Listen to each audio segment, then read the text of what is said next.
আপনার কি কখনো এমন হয়েছে যখন একদিকে কেউ বলছে অ্যালোপ্যাথিক ওষুধ খেতে, আবার অন্যদিকে কেউ বলছে হোমিওপ্যাথি ওষুধ খাও, কিন্তু প্রশ্ন হচ্ছে এই দুই ধরনের ওষুধ একসাথে খেলে কোনো সমস্যা হবে? অ্যালোপ্যাথিক ওষুধ চলাকালীন হোমিও ওষুধ কাজ করবে, কিংবা হোমিও ওষুধ চলাকালীন অ্যালোপ্যাথিক ওষুধ খাওয়া যায়? আসল সত্যিটা কি? বন্ধুরা, আমি ডাক্তার মিলন মাল, আর আপনারা দেখছেন মিলন বাংলা হোমিও টিপস। এই ভিডিওতে আমি হোমিওপ্যাথি, অ্যালোপ্যাথি কি, এদের মধ্যে পার্থক্য এবং এই দুই ধরনের ওষুধ একসাথে খেলে কি হয় তা নিয়ে আলোচনা করেছি। এই ভিডিওটা দেখলে আপনাদের ধারণা স্পষ্ট হবে। আমি অনুরোধ করব ভিডিওটা একটু স্কিপ না করে শেষ পর্যন্ত দেখুন। চলুন তাহলে শুরু করা যাক আজকের ভিডিও। হোমিওপ্যাথি ও অ্যালোপ্যাথি ওষুধ একসাথে খাওয়া যায় কিনা বা খেলে কি হয়, এটা জানার আগে হোমিওপ্যাথি ও অ্যালোপ্যাথি সম্পর্কে কিছু তথ্য জেনে রাখা দরকার। বর্তমানে বিকল্প চিকিৎসা পদ্ধতি হিসাবে হোমিওপ্যাথির জনপ্রিয়তা বাড়ছে। জার্মান চিকিৎসক স্যামুয়েল হ্যানিম্যান 1796 সালে হোমিওপ্যাথি চিকিৎসা পদ্ধতি আবিষ্কার করেন। হ্যানিম্যান নিজে কিন্তু প্রথম জীবনে একজন অ্যালোপ্যাথিক চিকিৎসক ছিলেন। হোমিওপ্যাথি হলো লক্ষণভিত্তিক চিকিৎসা পদ্ধতি। কোনো রোগে একজন ব্যক্তির মধ্যে যে যে লক্ষণগুলো দেখা যায়, সেই একই লক্ষণ যে ওষুধের মধ্যে আছে সেই ওষুধটা নির্বাচন করা। যেমন একজন ব্যক্তির প্রচণ্ড মাথা যন্ত্রণা হচ্ছে, এটা দপদপ করার মতো, মুখ চোখ লাল হয়ে আছে এবং নড়াচড়ায় বাড়ছে, এক্ষেত্রে বেলোডোনা প্রয়োগ করলে মাথা যন্ত্রণা কমে যায়, কারণ বেলোডোনার মধ্যে এই লক্ষণগুলো আছে। হোমিও ওষুধের উৎস হলো বিভিন্ন উদ্ভিদ, খনিজ এবং প্রাণীদের। এগুলো বিভিন্নভাবে ডাইলুশন করে প্রস্তুত করা। হোমিওপ্যাথি প্রাকৃতিক আরোগ্যনীতি অনুসরণ করে। হোমিও ওষুধ শরীরের রোগ প্রতিরোধক ক্ষমতা বাড়িয়ে মানসিক অবস্থা নিয়ন্ত্রণ করে, রোগকে ভিতর থেকে নির্মূল করে এবং শরীরকে স্বাভাবিক অবস্থায় ফিরে আনে।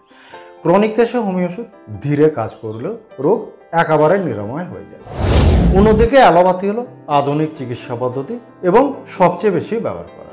এটা শরীরকেন্দ্রিক চিকিৎসা পদ্ধতি এবং খুব দ্রুত কাজ করে। অ্যালোপ্যাথিক ওষুধগুলো বিভিন্ন রাসায়নিক উপাদান দিয়ে তৈরি করা। এগুলো ভাইরাস, ব্যাকটেরিয়ার মতো রোগের কারণগুলোকে সরাসরি দমন করে এবং ব্যথা, জ্বর, প্রদাহের মতো লক্ষণগুলোকে নিয়ন্ত্রণ করে। তবে অ্যালোপ্যাথিক ওষুধের বিভিন্ন পার্শ্ব প্রতিক্রিয়া দেখা যায়। কেউ কেউ হোমিও ওষুধ খেতে পছন্দ করেন, আবার কেউ কেউ বিভিন্ন শারীরিক সমস্যায় অ্যালোপ্যাথিক ওষুধ খেয়ে থাকেন। দুটি প্যাথিরই কিছু কিছু লিমিটেশন আছে। শারীরিক অবস্থা অনুযায়ী যখন যেটা প্রয়োজন হয় সেই প্যাথির চিকিৎসা নেওয়া উচিত।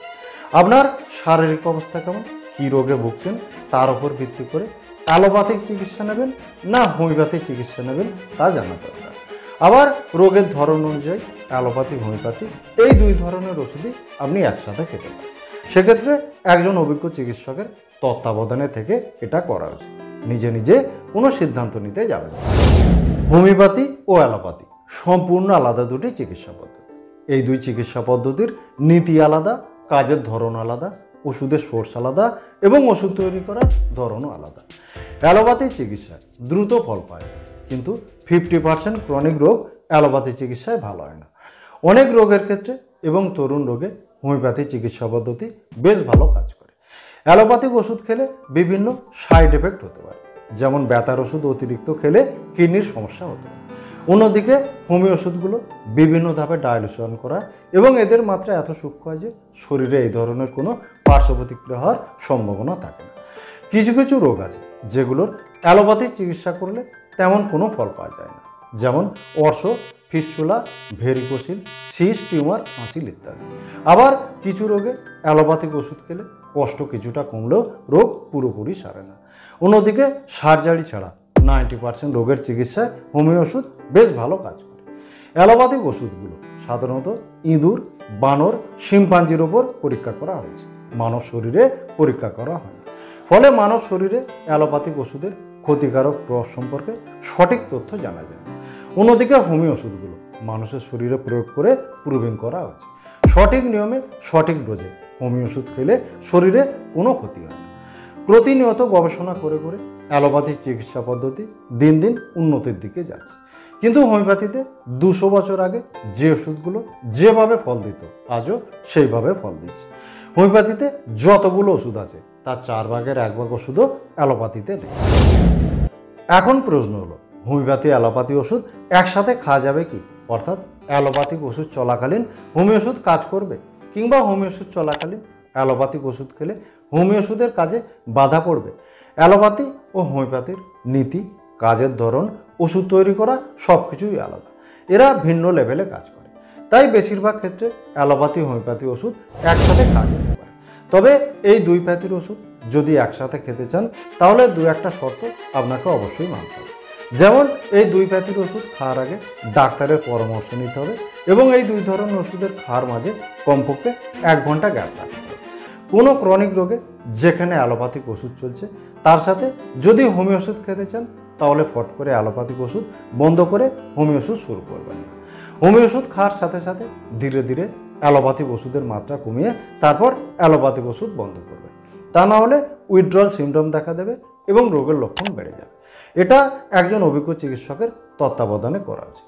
এখানে একটা কথা বলে রাখা দরকার, যেহেতু অ্যালোপ্যাথিক ওষুধগুলো বিভিন্ন ধরনের কেমিক্যাল দিয়ে তৈরি করে, তাই এই দুই ধরনের ওষুধ একসাথে খেলে হোমিও ওষুধের কাজ হয়তো আপনি 100% পাবেন না, তবে কিছুটা হলেও ফল অবশ্যই পাবেন।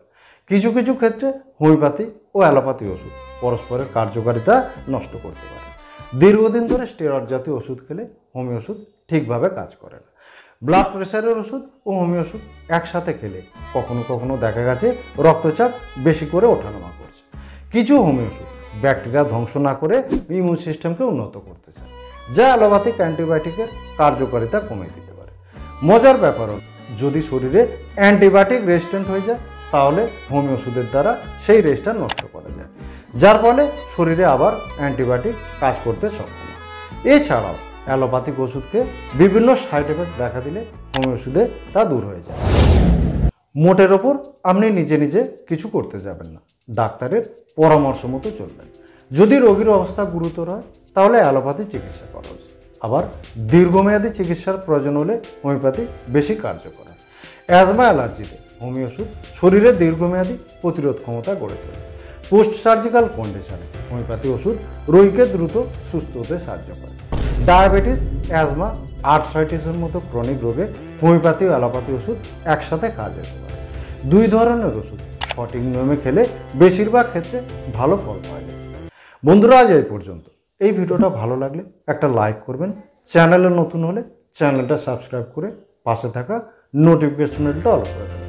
আপনার মতামত কমেন্ট বক্সে অবশ্যই জানাবেন। ভালো থাকবেন, সুস্থ থাকবেন।